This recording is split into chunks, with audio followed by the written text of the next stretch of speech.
ఈరోజు అనేక పరిశ్రమలు ఆంధ్ర రాష్ట్రానికి వస్తున్నాయి. దానన్నిటి కారణం మన నాయకుడు చంద్రబాబు నాయుడు గారు. ఒక ఆర్సిలర్ మిత్తల్ కానివ్వండి, గూగుల్ కానివ్వండి, అదేవిధంగా మనకి కాగ్నిసెంట్ కానివ్వండి, ఇలా అనేక పరిశ్రమలు ఆంధ్ర రాష్ట్రానికే సొంతం అవుతున్నాయి.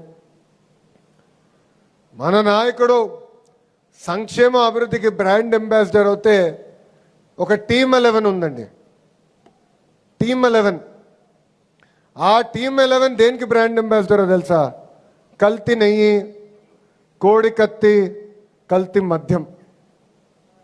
ఇది మనందరం ఒక్కసారి గుర్తుపెట్టుకోవాలని ఈ సభాముఖంగా కోరుతున్నా.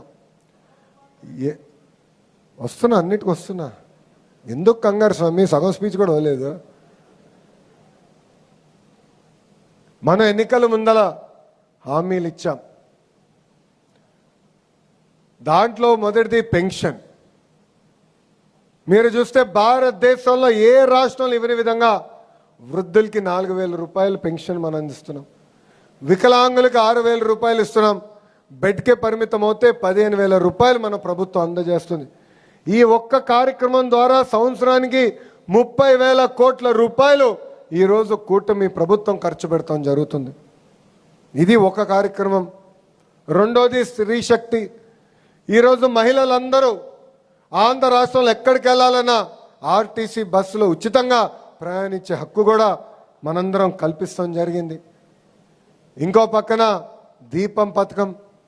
దీపం పథకం ద్వారా ఇప్పటికీ మనం 2 విడతలు మనం ఉచితంగా గ్యాస్ తీసుకునే వాళ్ళకి మనం డబ్బులు కూడా వేస్తాం జరిగింది. మిగతాయి కూడా త్వరలో మనం వేయబోతున్నాం. ఇంకో పక్కన అన్నదాత సుఖీభవ కింద 2 విడతలు కేంద్ర ప్రభుత్వం ఎప్పుడైతే డబ్బులు రిలీజ్ చేస్తున్నో దానికి మనం డబ్బులు జోడించి రైతులకు అందజేస్తామని చెప్పాం.